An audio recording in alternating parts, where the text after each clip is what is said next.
Hello and welcome back to eCBSE online classes. We are continuing the module statistics from mathematics class 10th. Specific topic of today's video is calculation of mean using assumed mean method using grouped frequency distribution tables. This is part B2 of the video series. In the previous videos, we have learnt about how to calculate the mean using ungrouped as well as grouped frequency distribution tables. Specifically, we have taken an example of marks obtained by 30 students out of 100 marks.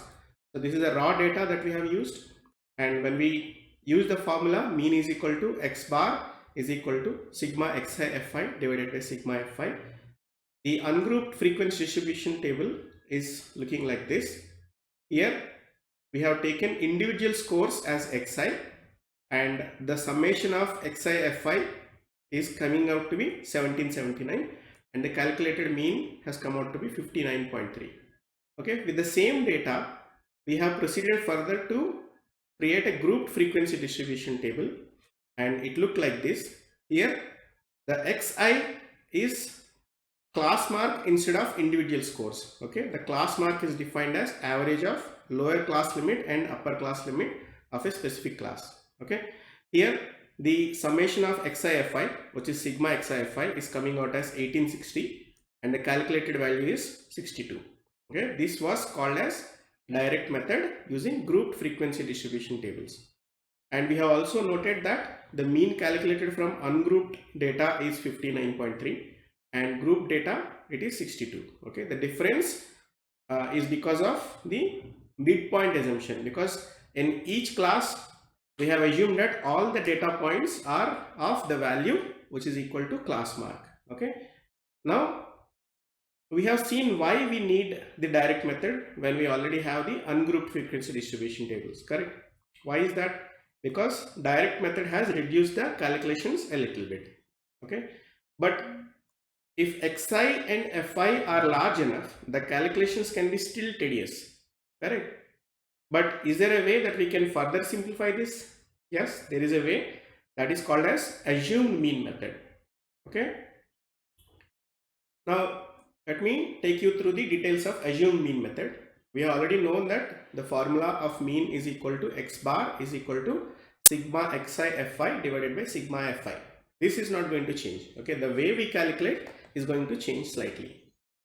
Okay, now what we need to do as the first step is assume a mean for the given data. Okay, let's call that as A, and for each data point you need to notice or calculate how much it is deviating from that mean, assumed mean. Okay, that is called as di here. So I am calculating that by subtracting a from each xi. So di is equal to xi minus a. Once I have di, I need to calculate a mean of di. How do I do that? Use a similar formula like that of my actual mean. So d bar is equal to summation over di fi divided by summation of fi.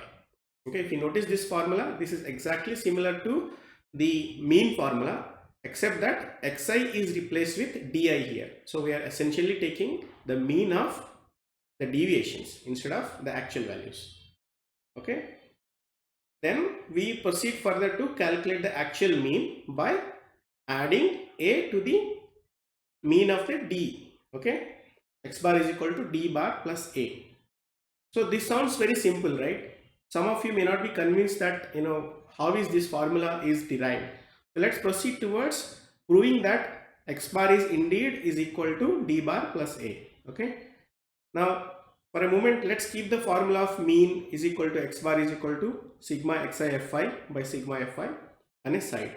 Okay, and let's start with the definition of deviation. Di is equal to xi minus a.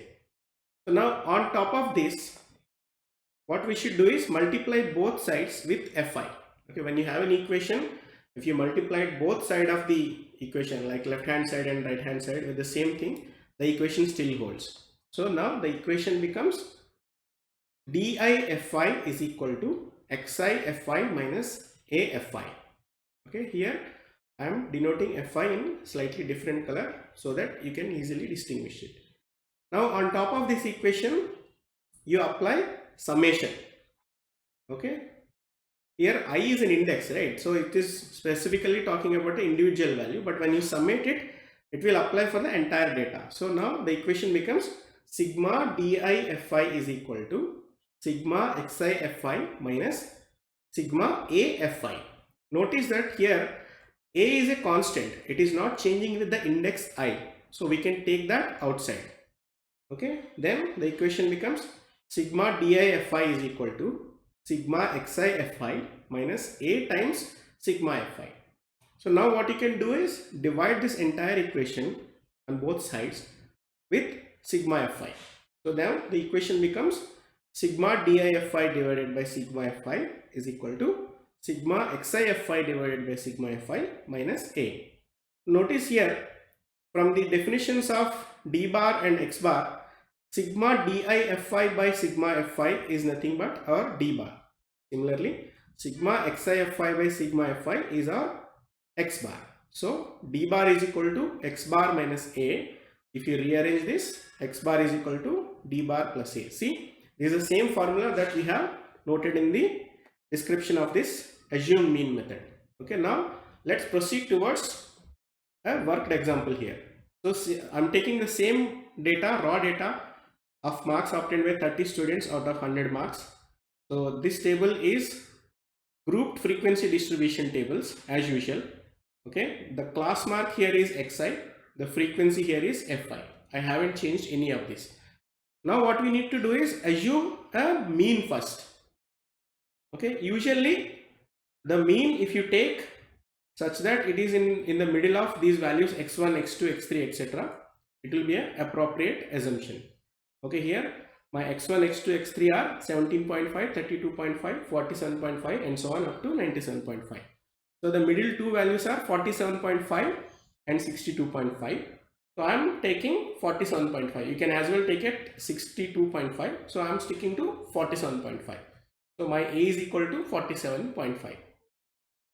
The next step is calculate the deviation D. So D is equal to xi minus A.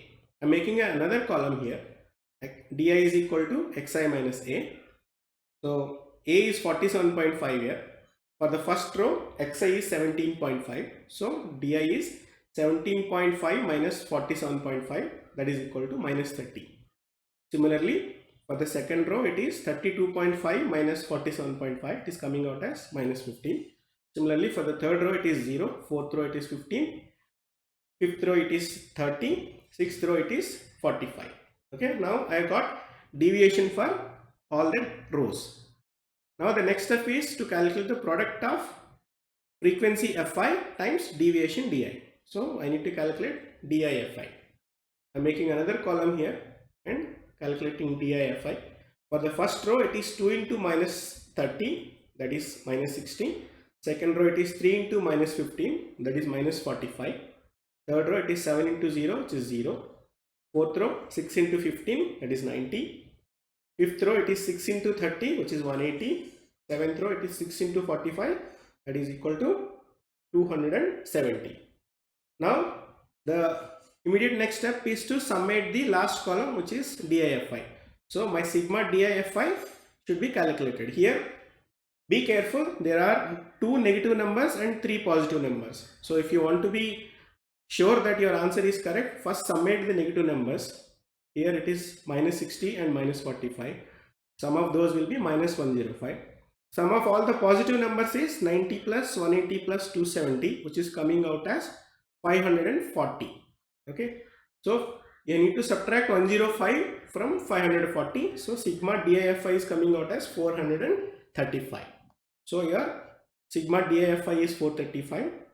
So mean of the deviation is d bar is equal to sigma DIFI by sigma fi, that is 435 by 30 is coming out as 14.5.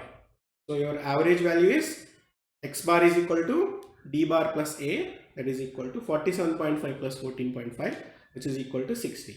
See, notice here we have used assumed mean method to calculate the mean, but using the group frequency distribution table, and the mean value obtained by direct method also is exactly 62. Okay, irrespective of whether you are using direct method or assumed mean method, As long as you are using the group frequency distribution table, the value is going to be the same.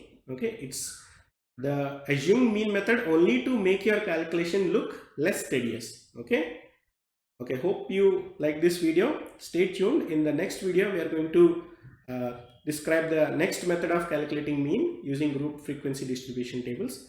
Stay tuned. Please like, share, comment and subscribe to our channel, ECBSE Online Classes. Thank you for listening.